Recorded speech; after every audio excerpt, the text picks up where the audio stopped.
Modern browsers are like Bruce Banner. They're very smart, efficient, and powerful. But some things can't be solved by just wits and brains.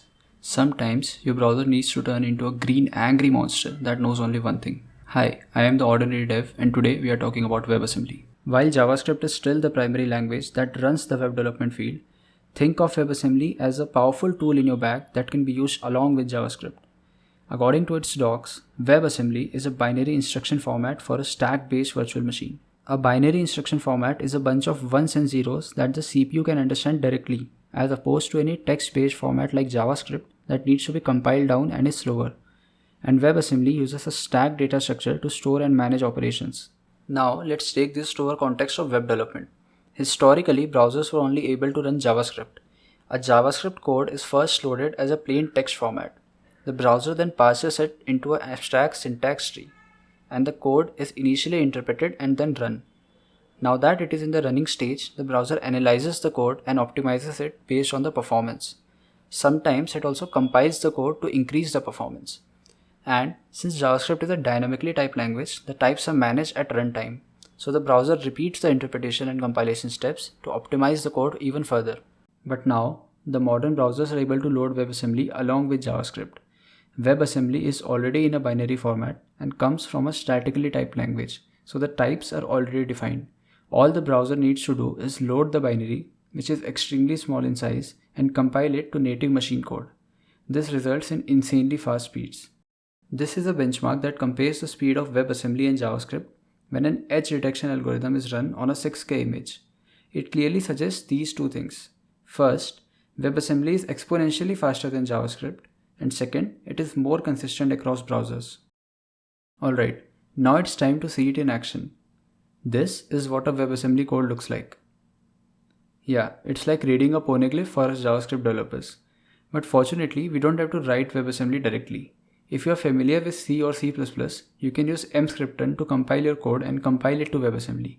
Similarly, other languages like Rust, Go, Python, and many more can be used to generate WebAssembly. And don't worry, for us soft-minded JavaScript developers who don't want to learn a new language, there is something called AssemblyScript that serves the same purpose. AssemblyScript is a variant of TypeScript with limited features. So a simple add function in TypeScript will look like this if written in AssemblyScript. The syntax is very similar with the exception of types being different.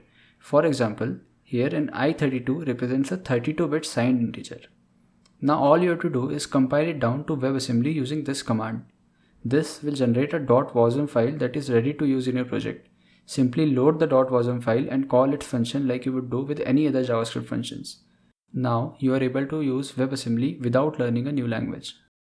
But let's take another example to cover the other spectrum of developers. Remember the benchmark from earlier? That was from one of my projects, which is an image editor built using React and WebAssembly. A detailed devlog on how I built it is coming soon, so subscribe if you are interested. So to write WebAssembly, instead of going for AssemblyScript, I went for Rust. For example, this is a simple Gaussian blur function written in Rust that blurs the image. To compile it to WebAssembly, I am using a library called WASM pack. By simply calling this, it generates a .wasm file that I use directly in my editor. This approach is exactly similar to AssemblyScript. So why did I choose Rust?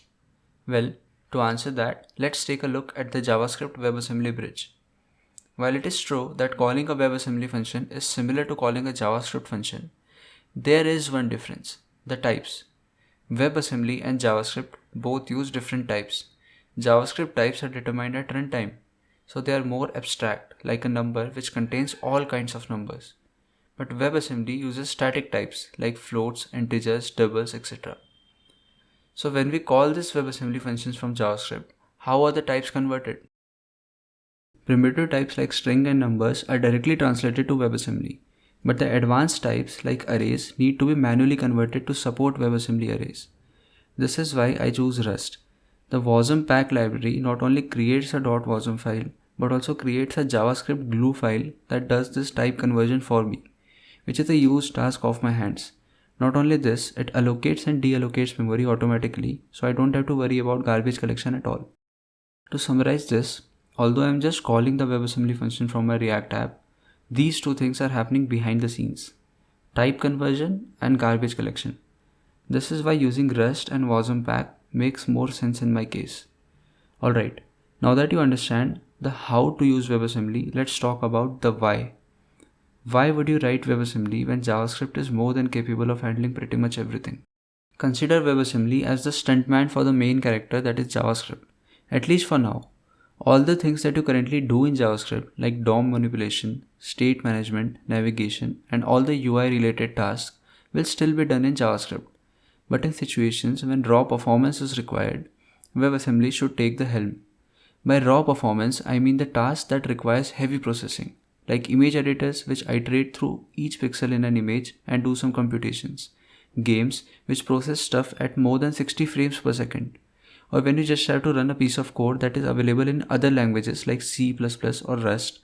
All those things can be easily and efficiently handled by WebAssembly compared to JavaScript. I saw a talk at Google I/O where they showed this image. I think this perfectly sums up the comparison. Both languages are perfectly capable with their pros and cons, but it's very easy to go wrong with JavaScript as compared to WebAssembly. And it is already being adopted in the industry. Google uses it for the 3D rendering in Google Earth. Figma uses it extensively to make its processing faster. And Mozilla is a huge investor in WebAssembly and uses it across its products. These are just a few of the many names in the industry. Now the final question is, being a relatively new technology, what future does WebAssembly hold?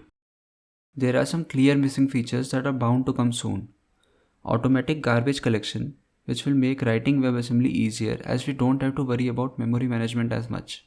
And multi-threading support, which will make the processing even faster and make porting legacy code from other languages easier. And even though there are frameworks like Leptos and U that use WebAssembly to make web apps that are technically JavaScript free, I don't think WASM will replace JavaScript completely. The best approach is to use it along with JavaScript and draw the best of both worlds, just like Bruce Banner did with Hulk. I would love to hear what you think in the comments. Also, I'm planning to release the devlogs highlighting the development of my image editor project very soon. So subscribe if you want to learn more and follow along in the development of that full-scale project. Cheers, I'll see you in the next one.